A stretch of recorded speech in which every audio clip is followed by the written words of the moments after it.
So this is the Game Philosopher, and today, well, I had to do this video once, and I'm doing it again because I think this is a very important video. This is the 7th video of my series of modern Platonicism, and now, instead of going through the traditional Platonicism, I wanted to instead divert towards the Abrahamic Platonism of Philo and Augustine.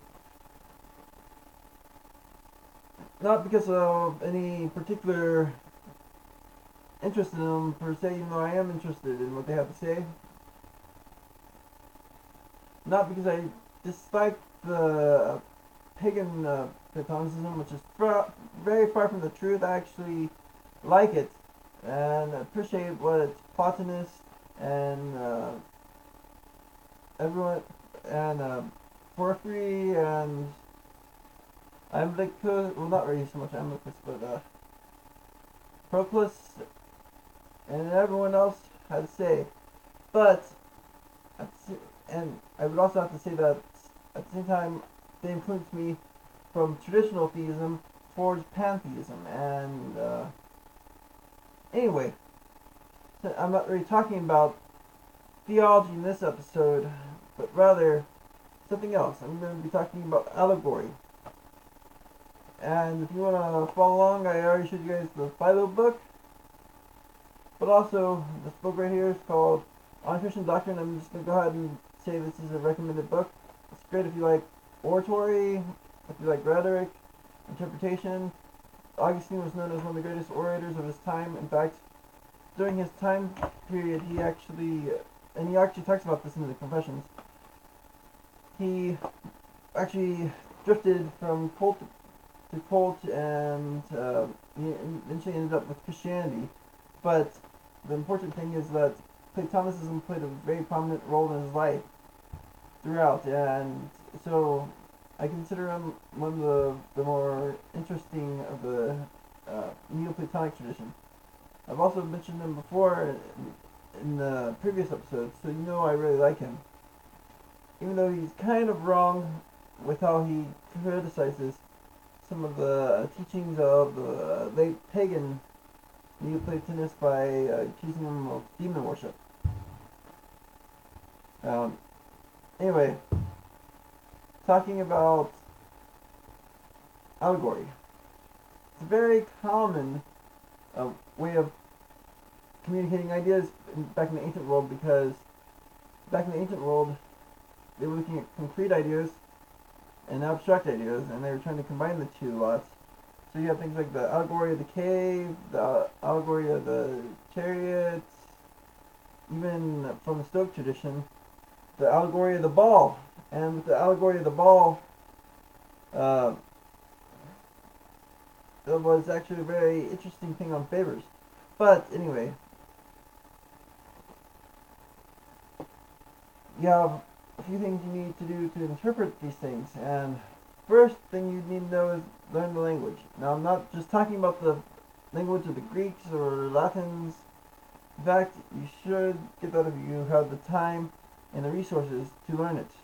But at the same time, what you want to learn is the language of what's being said, because when you look at what's being said, you kind of need to understand what this means and what that means, what words are being used to describe this or that, the flow of the story.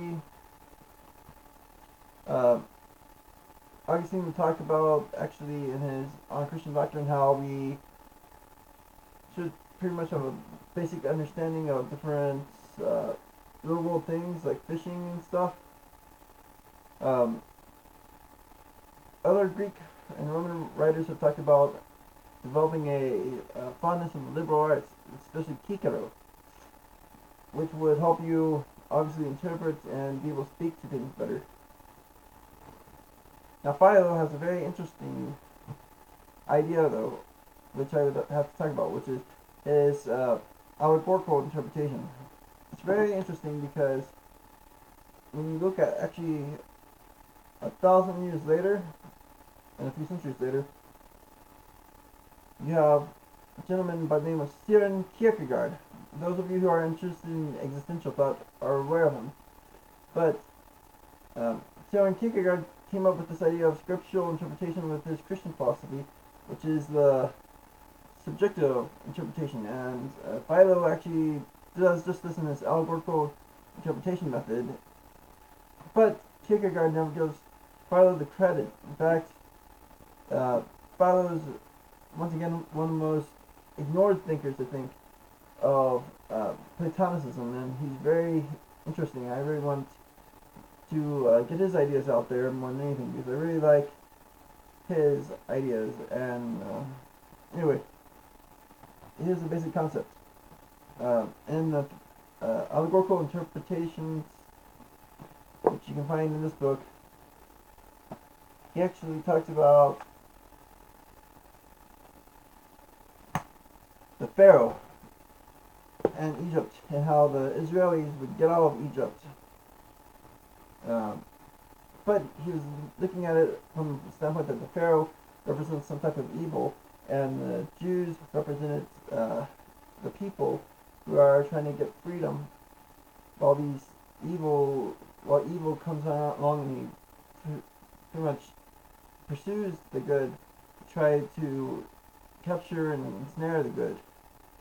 And in this, you can also take from this that this allegorical interpretation is very subjective. Now, what if you are the people running from the Pharaoh, and the Pharaoh being the evil? What's that then? Now, what if you were the evil, and or you happen to be evil, and you're chasing after this force of people who are trying to escape from you? What happens? What if you are the Pharaoh when he's getting all these signs? What would you do? Now, I can also look at the Platonic dialogues and say with the cave, you have on one end, you could say that you're the guy who escaped the cave and is coming back. You have to think, what would you do in that circumstance? Now, if you were the guys who were stuck in this cave, and you see your buddy run out and then come back with reports of, first of all, how everything you said was a lie, or you saw was a lie, and then this wonderful land outside the cave, what would you do? Now, if you combine this subjective interpretation with, let's say, getting your real-world experience, such as, for example, studying the cave, or even the chariot idea, you go, well, I'm going to start with the chariot idea. You ride a chariot, and you understand the allegory a little bit better, although the interesting thing is that you have two horses, one pulling you one way and one pulling you the other. Very likely your chariot's going to break anyway. So, very important, really, interpret this as more like you're grabbing the reins very hard with your reason, your logos, and you're pulling it every which way. Your passions, the dark force, trying to steer you one way, the reason's trying to steer you, or the spiritedness is trying to pull you the other. But you have to keep a tight rein so that so that you, the driver, or your logos, which is the reins, is able to control this whole entire chariot, and that the horses don't control it for you, because otherwise you will be destroyed.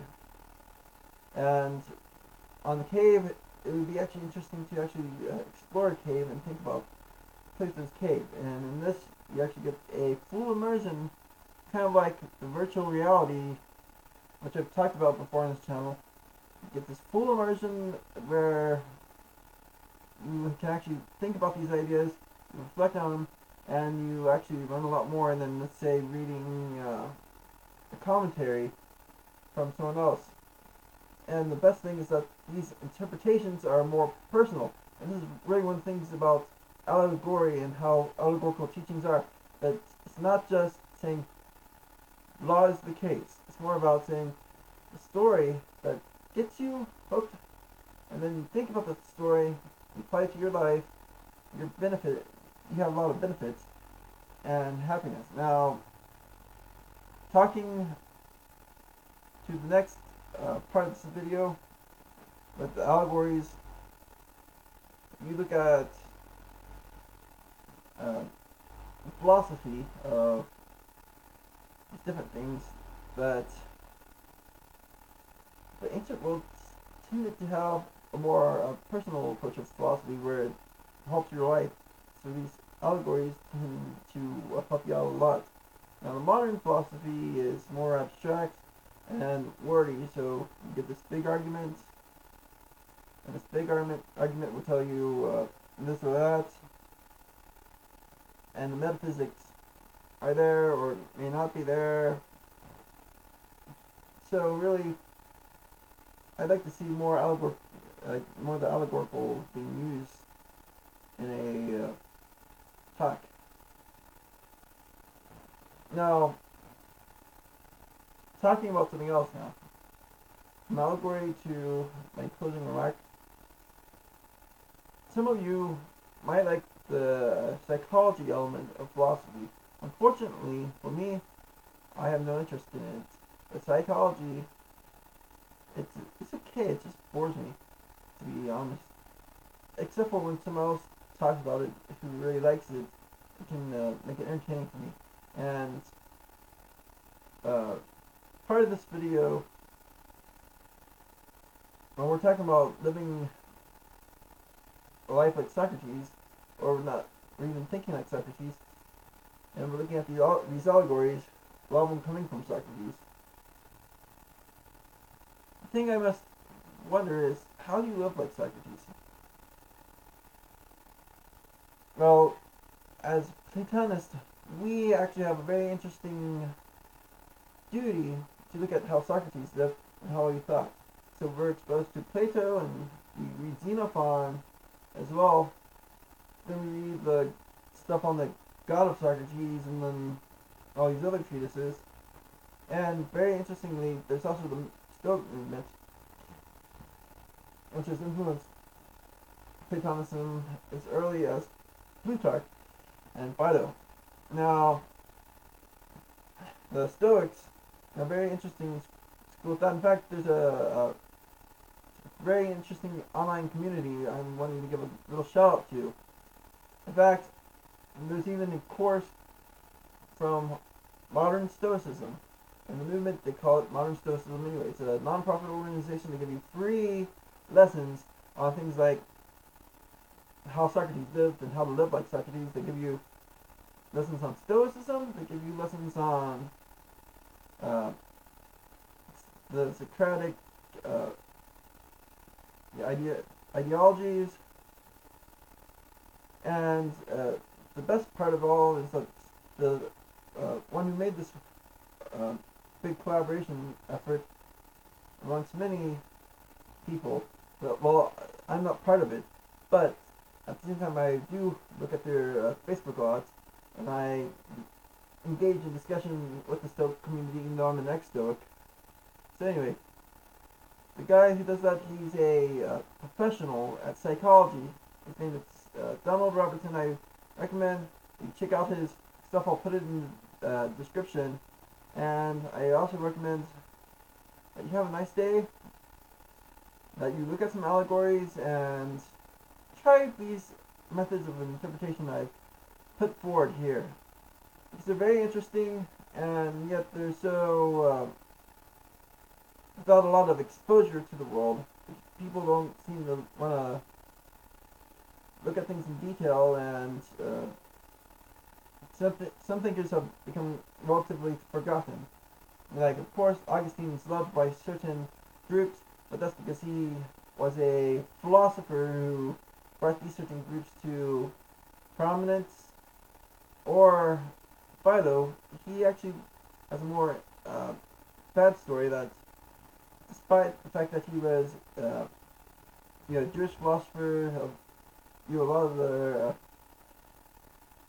people who are of that very tradition actually have pretty much censored him for a very long time, for years and years and years, and he only got prominence in the past century, even though he lived in the early AD.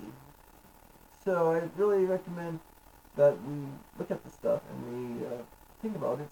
Maybe we can come up with a interesting modern Platonism, which is the entire point of my series. So, I'll see you next time. This is the Game Philosopher. I am out, and I'm going to turn on this fan because it's a hot day to record. I hope this video doesn't have any sound issues like it did last time I tried to record it and upload it. So, yeah, have a nice day.